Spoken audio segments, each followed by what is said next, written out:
Thank you, Julian, for your welcoming remarks. Julian tells me that the most important event organized by the Oxford Colombian Society were the meetings to celebrate James and the Colombian football team during the last World Cup. Well, that was until today. So my very warm welcome to all of you, particularly those coming from Colombia and outside Oxford, and particularly to the president of the Javeriana University, Father Jorge Humberto Peláez. I also want to welcome all the panelists and the participants to this event. I am Eduardo Posada Carbó, as Julian said, Director of Graduate Studies at the Latin American Center, where I teach history and politics of Latin America, and a senior fellow of the Society. Let me tell you that the role of the senior fellow of the Society is like the mother of the groom in the traditional wedding, la madre del novio, that is to say, to do nothing except enjoying the occasion.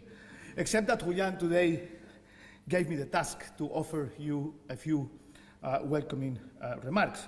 So what I will do in a few minutes is to just stress the Oxford connection, the long connection with Colombia, say a few words what we do at the Latin American Center, but at the same time to stress that the Oxford connection with Colombia goes much beyond what we do at the Latin American Center. As I said, the Oxford connection with Colombia is long and outstanding. The first Colombian student to have gained an Oxford degree from Oxford, legend has it, was Rafael Parga Cortés, who was known to his friends in Colombia as Lord Parga. I think because he had an impeccable English accent. That he did obtain his degree in Queen's College in agriculture, where he actually studied from 1919 to 1921. But of course, it was perhaps after the 1960s, particularly with the tremendous work that Malcolm Dees put into the study of the history and politics of Colombia, that the presence of Colombian students at the Latin American Center was almost constant. It's a pity that Malcolm was not here. He's not here in Oxford to be with us, and he has sent actually his apologies. He sent me a note, and I read, "Please give my best greetings to the meeting. Sorry not to be there, but my interest in the country persists." As we know, not only persists, he is a Colombian national today, and he is writing a biography of Virgilio Barco during these times. He was a founder of the Latin American Center, and he wrote extensively on the history of taxation, civil wars, clientelism, grammar and politics, history of the state, recruitment, coffee, etc., and Colombian relations with the United Kingdom. And his encouragement to Colombian studies and historiography has been tremendous. Again, still, the stream of historians that on a wide range of subjects is indeed very, very, very long.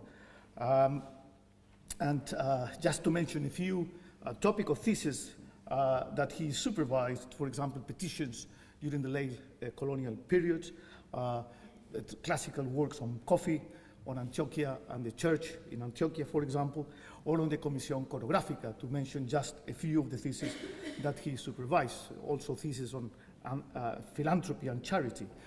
Not only he educated Colombians, but he educated English historians who then taught in England. The name that comes to mind is Chris Abel, who taught at UCL for a long time until recently when he retired. He also taught other people who got involved in Colombia, including the previous US ambassador to Colombia, Michael McKinley, who wrote a thesis on Venezuela and then had been previously serving as a US ambassador to Colombia. Actually, it is very difficult to think about any other university outside Colombia that has had such an impact on Colombian historiography than Oxford.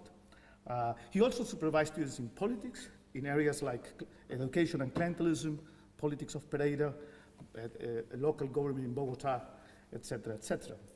And beyond his own input on educating Colombians, other colleagues at the Latin American Center, like Rosemary Thorpe, in the area of the economy, or Andrew Harrell in the area of international relations, also supervised Colombian students. And I have sort of roughly looked at the figures between 1970s and the 2000s.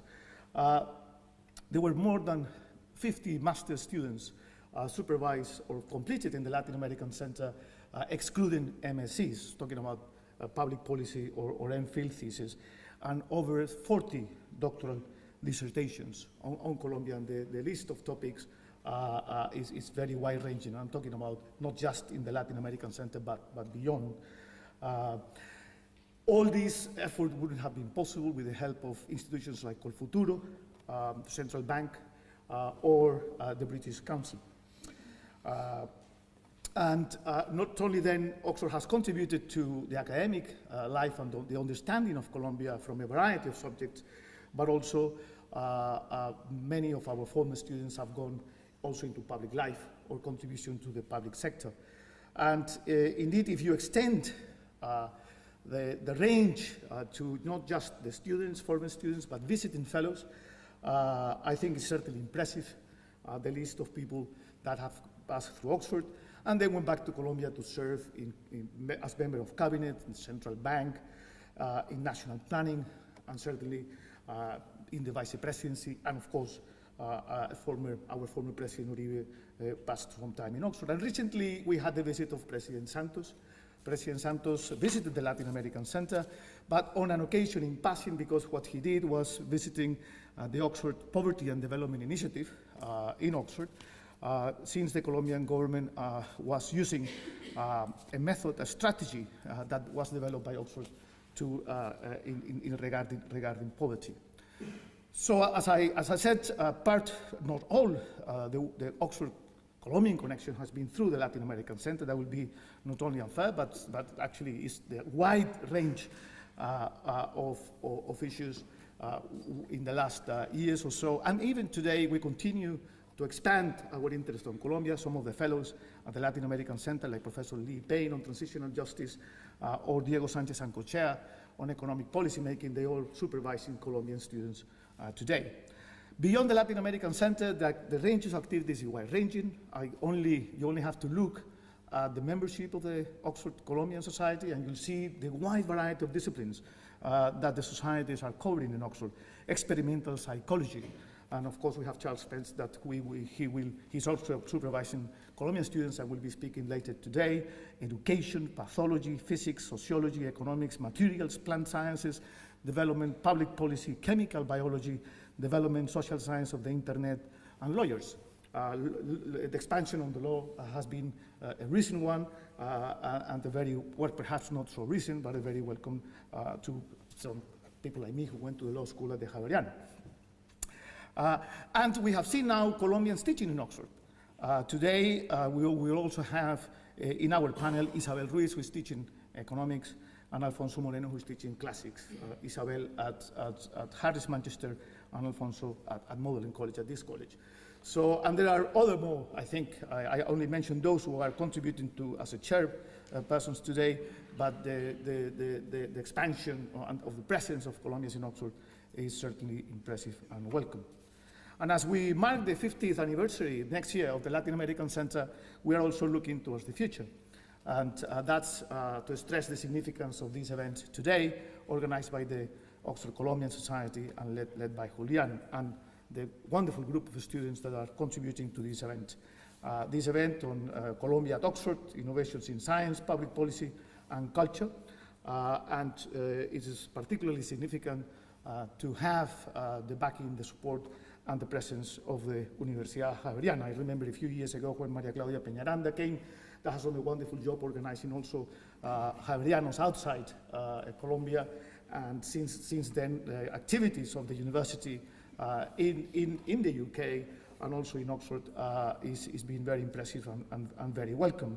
I think we have an excellent program today, excellent choice of panelists, finishing with a nice musical event.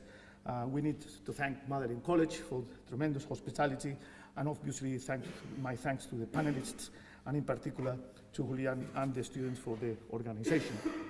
Of course, I want to thank in particular and welcome the presence of Father Jorge Humberto Peláez, President of the Javeriana University. He has a distinguished career in the university, in various areas of the university, and he has published extensively on issues of human rights, ethics, education, and theology. I'm delighted to welcome him, and the university is delighted to have him here and his visit. It's a pleasure for us to have him with us today, and I want to just invite Father to come to the floor, and very welcome.